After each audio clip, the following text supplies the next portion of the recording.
to introduce my last but not the least panelist guest, and he's Acharya Sri Shivam.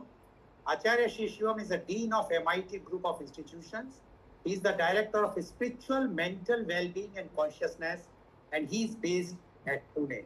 Acharya Sri Shivam, you have heard our earlier panelists.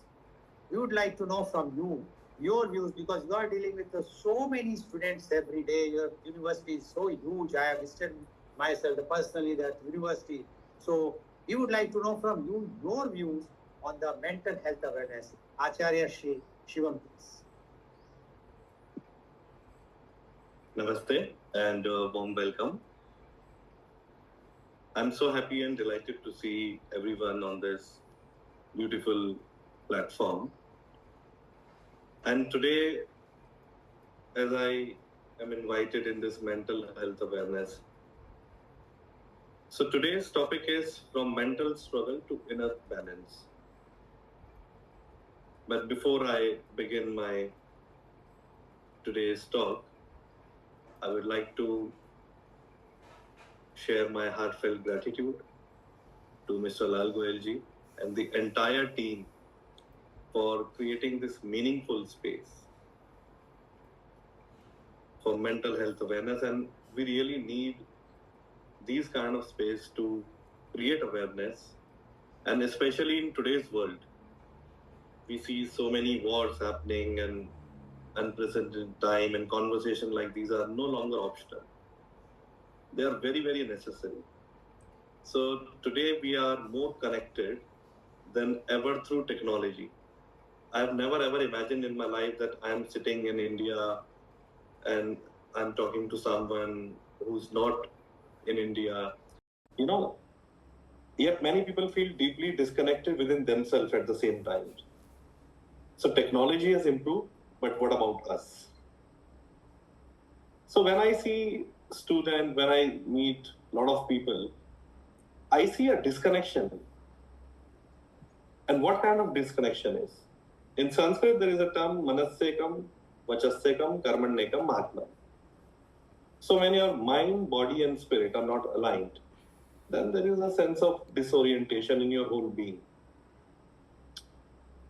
And that kind of disorientation, that kind of disconnection, I see. So many people are functionally, they look very normal on the outside. They have very smiling faces, they look very happy. While deep down, what I've seen is silently, they're struggling inside. And they don't want to disclose this because the fear of judgment, what others will say. And perhaps that is why mental health has become one of the most important conversations of our time. We have advanced in science, medicine, communication. I remember when Mr. Lalu invited me for this World Earth Day. We talk a lot on medicine, we talk a lot on science. So we have advanced all these things. We are best in communication. We have everything, almost everything. But what about inwardly? Inwardly, stress, anxiety, emotional exhaustion, and loneliness are increasing across the world. Isn't this irony? So this gives me goosebumps and surprise at the same time. We have learned how to extend life, but not always how to experience life deeply. Somewhere the human being has become externally so busy. Whenever you call someone, they say, I'm very super busy. I don't know where are they busy, but they say busy. But internally, everybody's tired. Almost everybody's tired. And I feel mental health is not only about treating breakdowns, because there is a misconception that I'm not feeling okay, I'm depressed, let me go to a psychologist, let me treat myself. So they think mental health is this much only. So mental health is not only about treating breakdowns. It is also about learning how to live in inner balance. That balance is missing. So how to live in inner balance before breakdown happens? If we understand how to live in the balance, in Sanskrit, we call it sadhana. Our ancient Rishi Munis, they were scientists. I call them spiritual scientists. because they have gone through sadhana. Sadhana is something, when you are a sadhak is the balanced person. When you are totally aligned, when you are totally balanced, when you know how to deal with each and everything in 24 hours. So, in older traditions of healing, prevention was considered deeper than cure. And the intention was not only to treat illness, but to create a way of living. We have forgotten that. Where well being naturally flowers. That kind of sampada we had in our golden age. And recently, I would like to just share this story. Recently, I met someone who's a very big person with a lot of big luxurious cars and a big bungalow and everything. So that guy said, I have achievement, I have my family, a huge family, my business is going well, and everything is perfect around me. But I do not remember the last time I truly felt peaceful and happy. Because peace and happiness has no relationship with how much bank balance you carry. And I realized this is not one person's struggle anymore. This is becoming a silent reality. Almost everyone. And the silent reality of humanity is they are lonely. They want someone. Because they have not experienced something beyond this. People are carrying pressure constantly. And what kind of pressure to succeed? They're so ambitious. I have to do a lot of things. I have to succeed in life. That is good. They try to appear so strong. And there is a saying, boys don't cry. You know, when I have seen many boys, when they cry, their parents say, why are you behaving like a girl? Why are you crying? So this kind of treatment gives you mentally, they make you weak. And to appear strong, then you do everything. And there is a misconception that you have to keep moving, you have to keep proving yourself. So this is wrong, absolutely wrong. But very few people are taught how to simply be with themselves. Nobody is talking about this. How to live with yourself, how to stay connected within, how to be with yourself. So today, research across the world increasingly shows. I've gone through this research, and world increasingly shows that chronic stress, emotional overload, and lack of inner rest affect not only the mind, but also the body and relationships. If you have any stress, it will definitely affect your body. You just take any kind of stress, immediately you have to go to washroom because your gut is saying something is not okay. When you are in so much anxiety and pain, mental pain, you feel like vomiting. Why? Because body has its own mechanism. And then your behavior becomes very hanky-panky. And you treat people very differently. And that is how you create very bad relationship. And then we are master in blocking people. I don't want to talk to you. And then again, after 2 days, we say, sorry, I was not in a different, I was in a different shape and I really feel sorry about this. So this kind of situation is happening in our lives. So at the same time, studies are also exploring the dimension of how meditation, mindful awareness, experiencing silence and conscious breathing can positively support your emotional well-being and mental clarity. So this is what we also do in our university with students, because this is the real asset of our culture. And this can help you bring the mental clarity. And whether you want to achieve anything in the whole world, if you are confused, if your mind is confused, then you can't do anything. So I deeply respect doctors, therapists, psychologists, and all those working in the field of healing, and I especially appreciate the humanitarian work of organ donation foundations, because at the heart of healing is compassion. Meditation is not a replacement for medical care or therapy. That is there. But it can become a powerful support system for inner balance, self awareness, and emotional stability. So, in my understanding, mental health is not only the absence of disorder, it is the presence of inner harmony. Because if the mind is constantly restless, the body eventually carries that burden. In Sanskrit, there is a shlok, Gate Shoko na Gantavyo, Bhavishyam Naiva Chintayit, Vartamanena Kalena Vartayanti Kuchakshana. So it means we are constantly moving in the past or in the future, but we have forgotten to live in the present moment. And unless we start living in the present moment, we will always be confused. But we rarely sit silently with our own mind, because something starts happening. तो मन में भाव आने लगता है कि मैं क्यों बैठूं, ये तो बहुत बोरिंग काम है. Why should I sit? These are for losers, those who want to run away from life. They sit and do meditation. Why should I do that? So this is not for losers. This is for the ones who have billionaire mindset. It's a luxury. No government can tax in this GDP era in which we are living with inflation. This is the real luxury. This is the real asset. So living with a constantly restless mind, what are you going to achieve in your life? The body eventually carries that burden.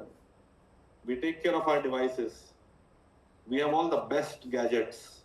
We know when to charge on time, when to buy cloud, when to delete the unnecessary stuff.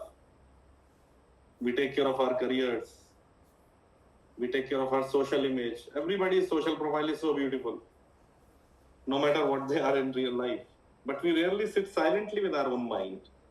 Perhaps a human being does not only need information, perhaps a human being also needs silence. And a silent mind is not empty. Don't underestimate someone who's totally blank and silent. They're not empty. A silent mind is healing. They have the capacity. If you go near them, you can feel that energy. You can feel that power. Because they have accumulated something extraordinary. Because they are connected with the nature. Because they are connected with the universe. And this existence, when you are aligned with this existence, you gain tremendous energy. You gain tremendous power. So many people are watching us. I've shared this link with so many people in my community as well. So maybe 1,000 people are watching us. So we have had enough discussion. I want some few moments. If you all are agree, then we can have some glimpse of something which is unexplored, something which we have discussed, and something which is of immense value. So if you feel that we should spend 2-3 minutes or 4-5 minutes to experience something, then please type yes in the chat box. Then I can guide you for this. Please go ahead. You've got 3 minutes. Great. So very gently, please, everyone, close your eyes. Inhale and exhale. And just drop all the baggage. Any thought,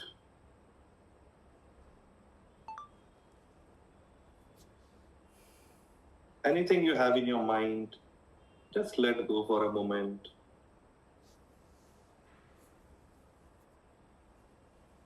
Bring your awareness to your breath and simply observe your breath. Coming in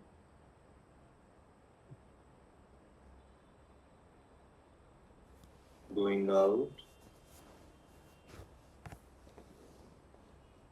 No need to control anything.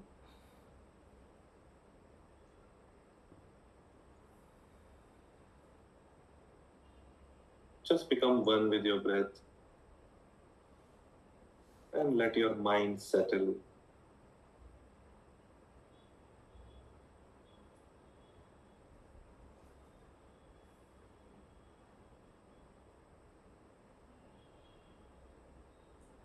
This simple awareness can become the beginning of inner healing.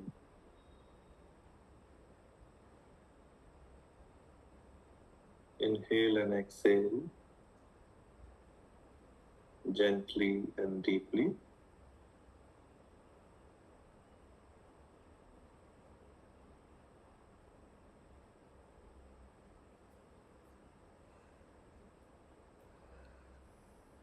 Gently rub your both the palms. Put it on your face. Feel the warmth. And gently, with a smile, open your eyes. And let's share this smile with everyone, whomsoever is watching. And let's share this smile, because smile is very contagious. And this is what we really need. So, this is what I explored through my gatherings and in my weekly gatherings also when I host on Zoom. And I believe that meditation, mindfulness, awareness, especially, is very, very important. And this is not a belief system, but it's an experience. And this is a space where people can slow down, become aware, sit in silence, and reconnect with themselves.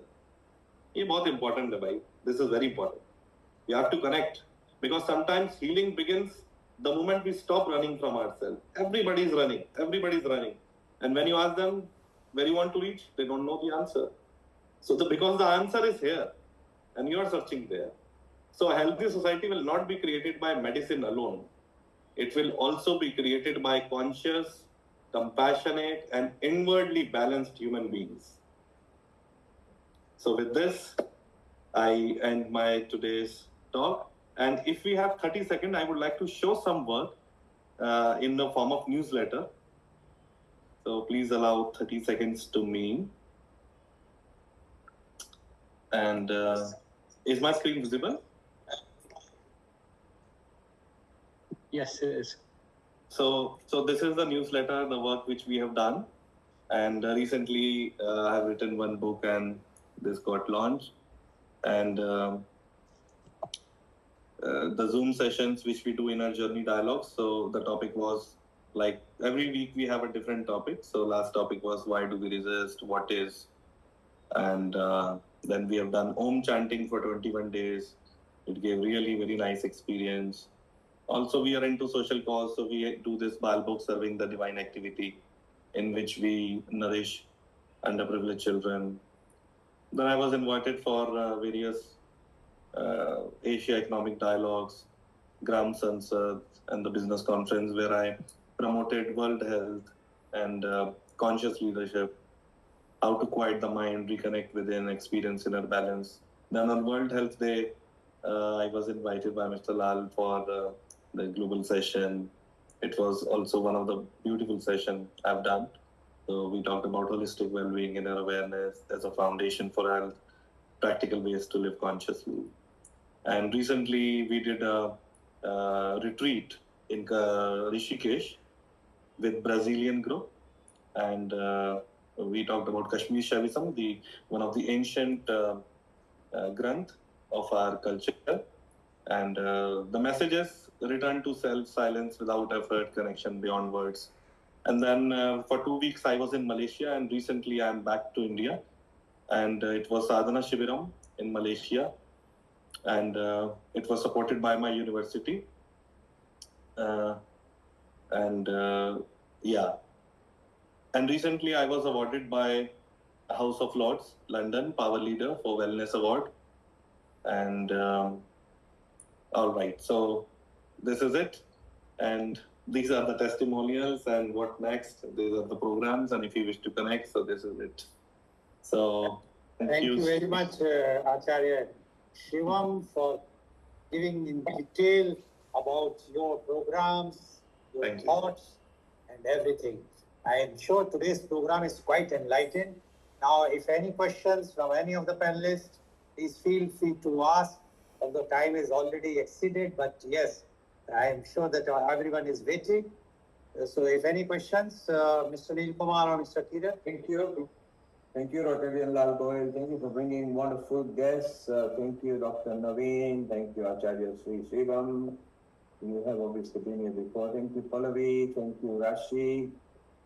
So many people over here. So we'll be moving on to the next session where we'll chit chat. Anakul will be visiting India at the end of this month at the IIT Mandi with Dr. Amrita Sharma. So if any of you are invited by IIT Mandi, then do please connect with our very own orthopedic surgeon, Anakul Goswami. Anakul, you've got a comment before Rotarian Lal Goyal and the guest may move on to their next commitment. Over to you, Anakul. Thank you. The entire set of talks were very stimulating in every respect.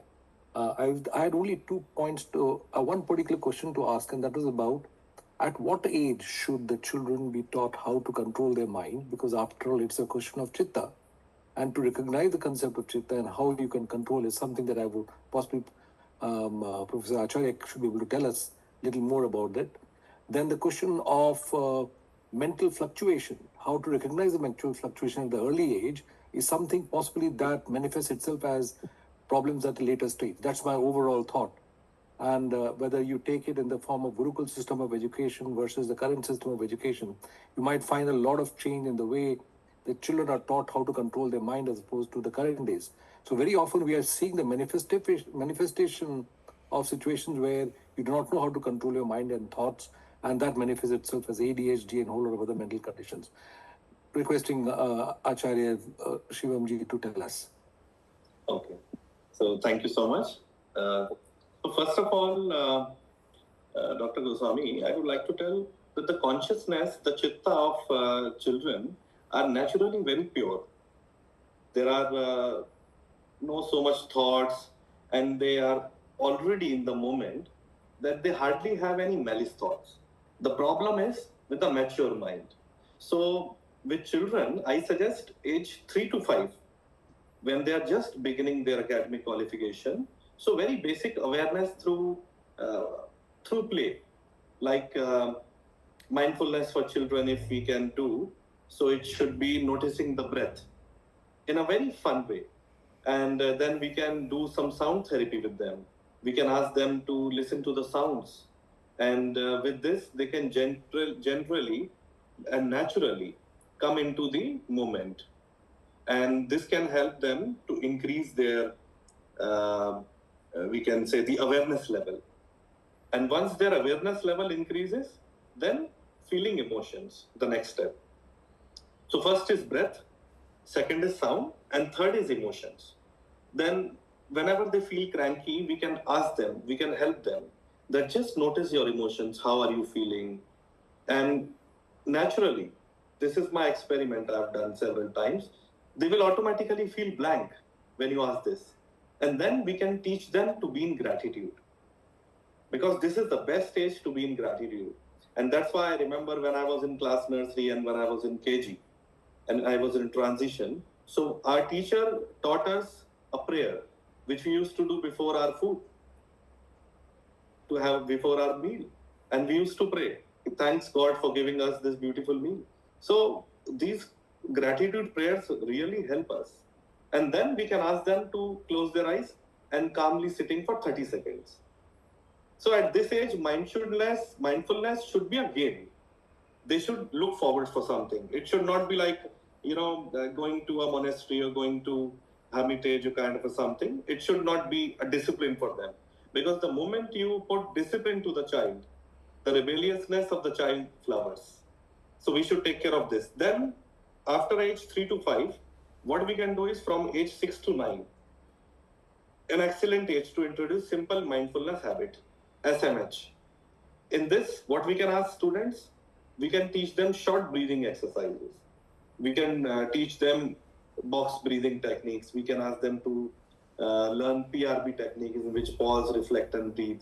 We can ask them for 3-5-7 method. These are very simple breathing techniques, and this can also help to build their immunity.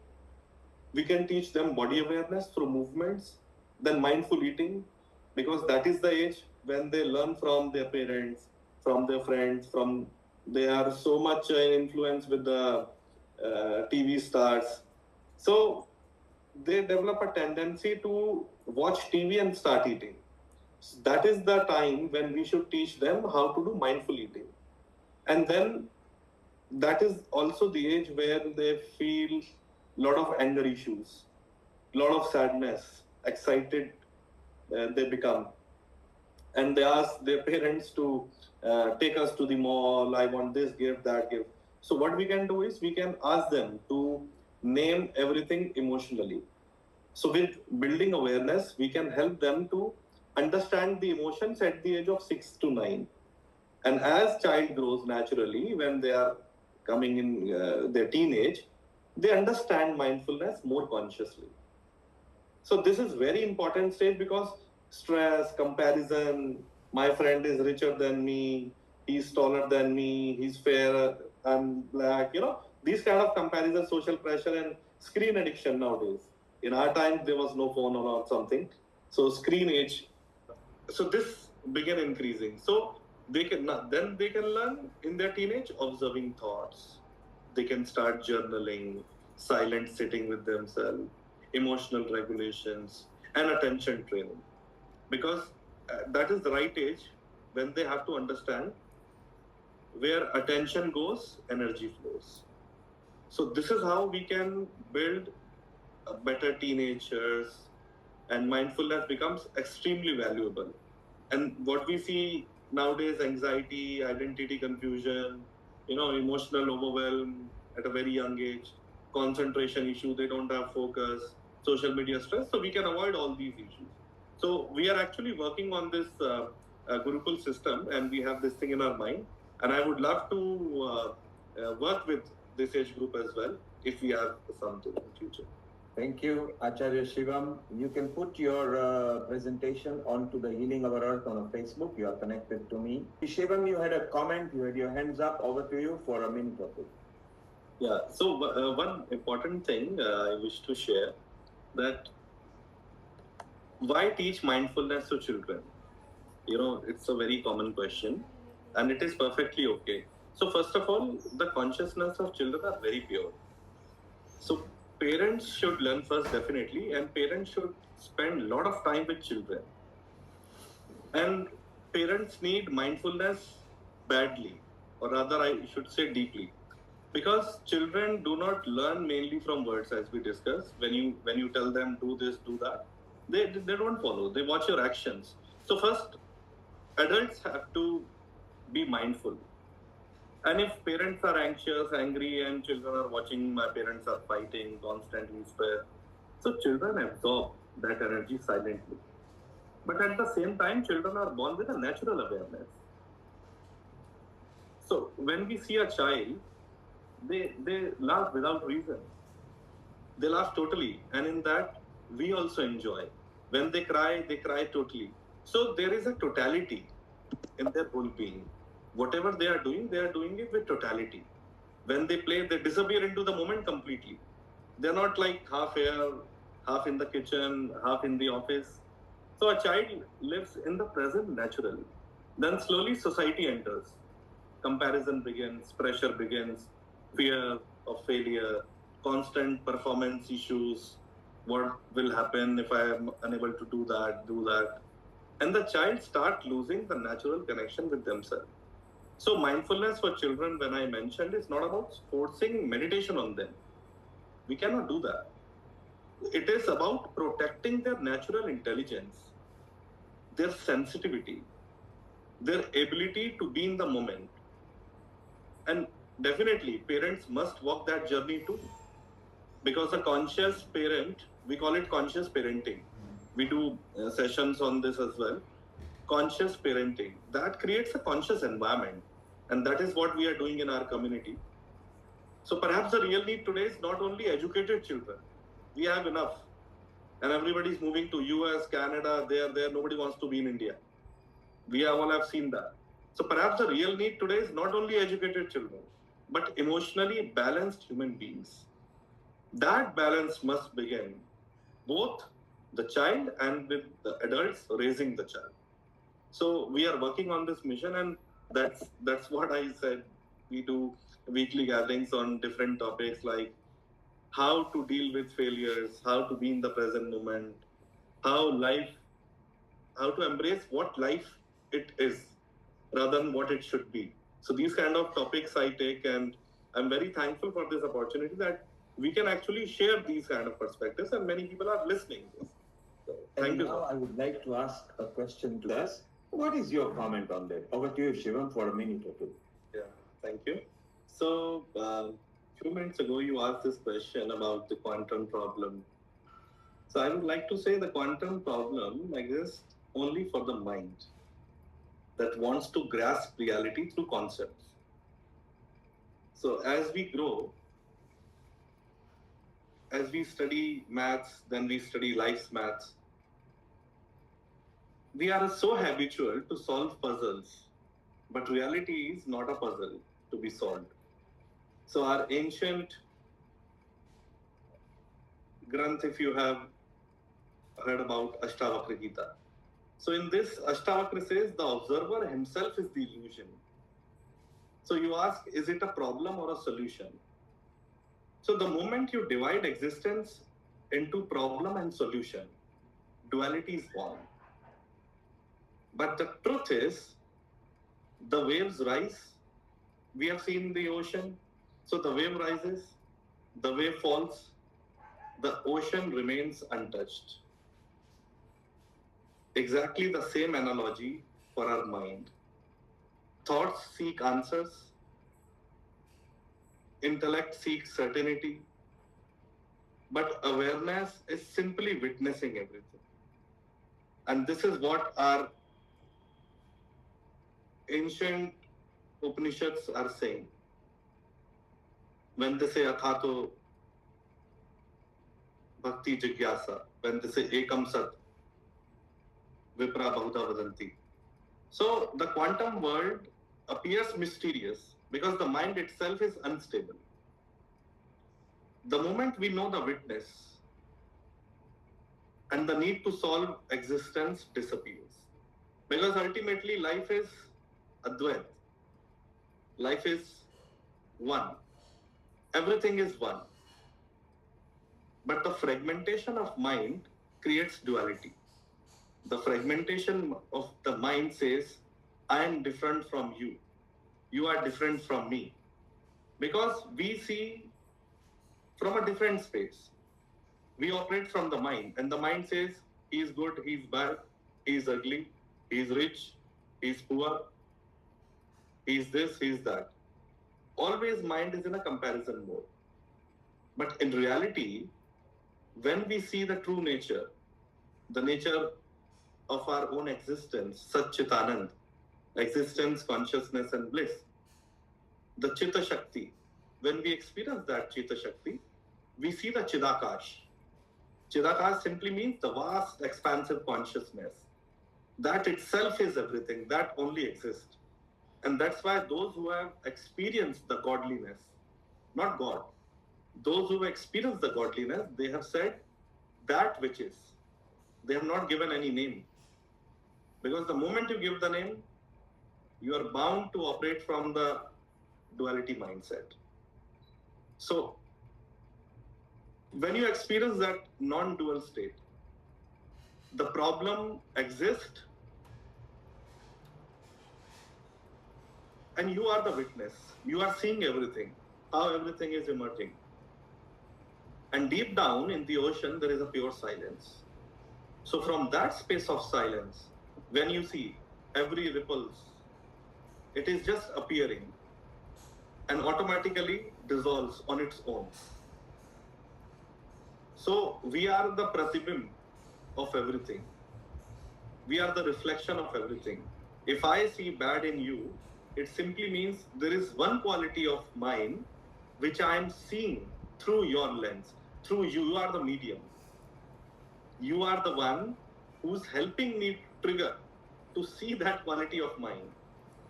So those who have known the truth, they say, I am another you and you are another me. Thank you, Shivam.